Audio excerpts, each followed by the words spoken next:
چلیے آپ لوگ درود پاک پڑھیں، اللہم صلی علی سیدنا مولانا محمد مادن الجود والکرم وآلہ الکرام ابنہ الکریم مبارک وسلم صلاۃ و سلام دائما علیک یا رسول اللہ صلی اللہ تعالی علیہ وسلم۔ کسی بھی ناگہانی آفت پہ مصیبت میں کبھی ہنسا نہ کرے، کسی کے ساتھ بھی پیش آئے، کیونکہ ایک جو انسان جو کھایا اس کی تکلیف، بس آپ اگر ہنسیں گے تو اور دینی تکلیف ہوگی۔ اللہ کے پیارے رسول صلی اللہ علیہ وسلم مسجد نبوی میں تشریف فرما نماز ہو رہی، ایک نابینا صحابی آئے۔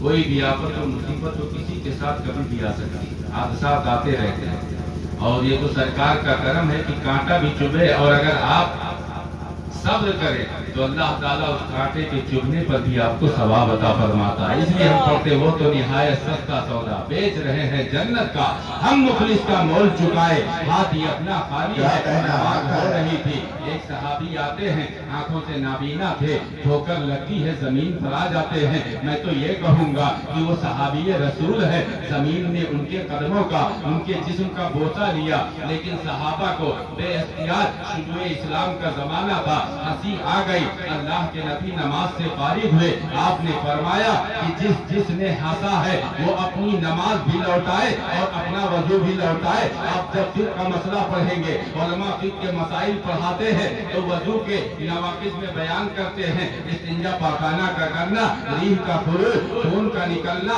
ناپاک چیزوں کا بدن سے نکلنا، یہ ناقض وضو ہے، لیکن کہا اور ہنسی یہ ناقض وضو تو نہیں۔ آخر پھر کیوں اللہ کے رسول نے فرمایا کہ سارے لوگ وضو بھی دوبارہ کریں اور نماز کا اعادہ کریں، تو علماء نے فرمایا ہے کہ یہ سزان اللہ کے نبی نے تنبیہاً ایسا حکم دیا تھا کہ جن لوگوں نے بھی ہنسا ہے وہ لوگ جو ہے دوبارہ ایسی غلطی نہ کریں۔ اس لیے مسلمانوں اپنوں کی تکلیف پر درد ہونا چاہیے، بلکہ ہم تو انسان ہیں۔ ہمارے بزرگوں نے یہ ہمیں سکھایا ہے کہ اگر کسی بھی انسان کے ایک پیر میں کانٹا چبھے، اسے تکلیف پہنچے، تو انسانیت یہ ہے کہ ہمیں بھی درد محسوس ہو۔ اگر ہمیں درد محسوس نہیں ہوتا ہے تو ہم آقا کریم کے غلام نہیں ہیں، ہم تو ایسے غلام ہیں کہ اللہ کے رسول نے ہمیں یہ تعلیم فرمائی ہے کہ تمہارا پڑوسی کوئی بھی ہو، اگر وہ بھوکا سوتا ہے تو تم جو ہے کامل مسلمان نہیں ہو۔ میں نے خطبے کے اندر جو آیت کریمہ پڑھی ہے،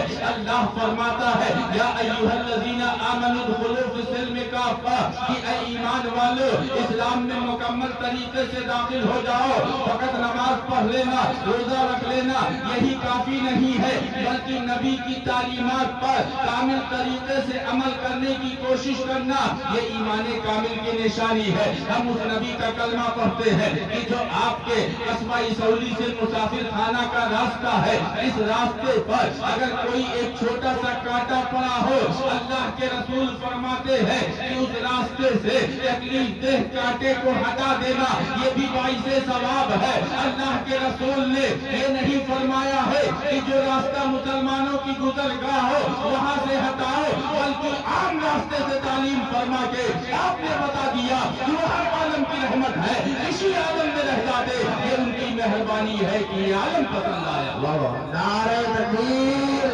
نعرہ رسالت، مسلک اعلی حضرت، فیضان تاج شریعت، علماء اہل سنت، رسم دستار بندی، نعرہ تکبیر۔ میری خواہش تھی کہ میری تقریر سے پہلے عزیزم حافظ حسان رضا صلی اللہ علیہ وسلم کی رسم دستار بندی، لیکن اب امامہ شریف ابھی آنے کا شاید آ گیا، تو اب میں چاہوں گا کہ ان کے سر پر امامہ باندھ دیا جائے، اس کے بعد تھوڑی دیر آپ چاہیں گے تو گفتگو کروں گا، اور اگر چاہیں گے تو پوری رات بولتا رہوں گا۔ اور میں آپ کو بتا دوں، آپ اپنے گھر سے ہمارا خیال ہے کہ یہیں کے ہوں گے، قریب کے ہوں گے، میں لکھنؤ سے سفر کر کے صرف اس محفل میں شرکت کے لیے آیا، رضوری شریف پہنچا، رات میری بھانجی لڑکی ان کی شادی تھی، وہاں تھا۔ آج کئی دنوں سے شادی بیاہ اور محفلوں کی بہت بھاگ دوڑ ہے، تو میں خود بھی تھکا ہوا ہوں، لیکن الحمدللہ جب یہ سرکار کا کرم ہے، حضور کا کرم ہے کہ جب اس کرسی پر بیٹھنے کی سعادت ملتی ہے تو الحمدللہ زبان نہیں رکتی ہے. آپ جس موضوع پر چاہیں انشاءاللہ سناؤں گا، کیونکہ ایک درسگاہی آدمی ہوں اور درگاہ سے جڑا ہوا. اللہ اور اس کے رسول کا کرم ہے کہ قرآن اور حدیث پڑھنے پڑھانے کا شرف ملا ہے. اعلیٰ حضرت حضور مولائے کائنات شیر خدا فاتح خیبر داماد رسول حسنین کے بابا فرماتے ہیں رضینا قسمت الجبار فینا لنا علم وللجہال مال. وقار علم سے بڑھ کر کوئی وقار نہیں، شعار علم سے بڑھ کر کوئی شعار نہیں. جو چاہو دین کے رہزن سے اپنی جائے بنا، حصار علم سے بڑھ کر کوئی حصار نہیں. یہ قرآن ہے جس کی عزت، جس کی عظمت، جس کی محبت ہم جس قدر اپنے سینے میں رکھیں اللہ تعالیٰ نیکیاں عطا فرمائے گا. قرآن ایسی کتاب ہے، واحد وہ کتاب ہے کہ دنیا کی اور کوئی کتاب نہیں کہ جو صرف دیکھنے سے فائدہ پہنچا دے، جو صرف رکھنے اور چننے سے فائدہ پہنچا دے. لیکن قرآن وہ کتاب ہے جس کا دیکھنا بھی عبادت، جس کا چومنا بھی عبادت، جس سے محبت کرنا بھی عبادت، اور جس کا گھر میں ہونا بھی باعث خیر و برکت. لیکن یاد رکھے کہ قرآن کے نزول کا مقصد کیا ہے. کہ قرآن کہتا ہے لِتُخْرِجَ النَّاسَ مِنَ الظُّلُمَاتِ إِلَى النُّورِ، تاکہ اے محبوب اس قرآن کے ذریعہ آپ بھٹکے ہوئے لوگوں کو تاریکی سے نکال کر روشنی کی طرف لائیں.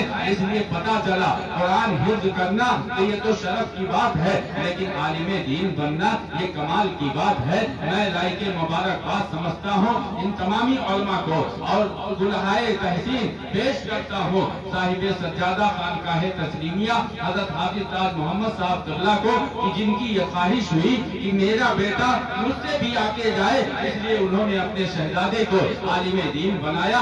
الحمدللہ دارالعلوم مخدومیہ سے انہوں نے علم دین مصطفیٰ سیکھا. وہاں کا یہ فیضان ہے کہ علم تو ملتا ہی ہے، ساتھ ہی ساتھ عقیدے کی مضبوطی کا یہ عالم ہوتا ہے کہ کبھی بھی دشمنان خدا و رسول سے وہاں کا پڑھا ہوا اتحاد نہیں کرتا ہے. اور ایمان ہی کل ہے اور اسی کے ذریعہ ہماری بخشش ہونی ہے. ورنہ یاد رکھو اگر ایمان سلامت نہیں ہے تو نہ نماز کام آئے گی، نہ روزہ کام آئے گا، نہ حج و زکوٰۃ کام آئیں گے. اس لیے مسلمانوں اپنے عقیدے کو مضبوط کریں. ایک حافظ قرآن کے اعزاز میں سارے لوگ کھڑے ہو جائیں. علماء بھی ان کی حوصلہ افزائی کے لیے کھڑے ہو کر ان کی رسم دستار بندی کریں گے. اس کے بعد تھوڑی دیر گفتگو آپ سماعت کریں.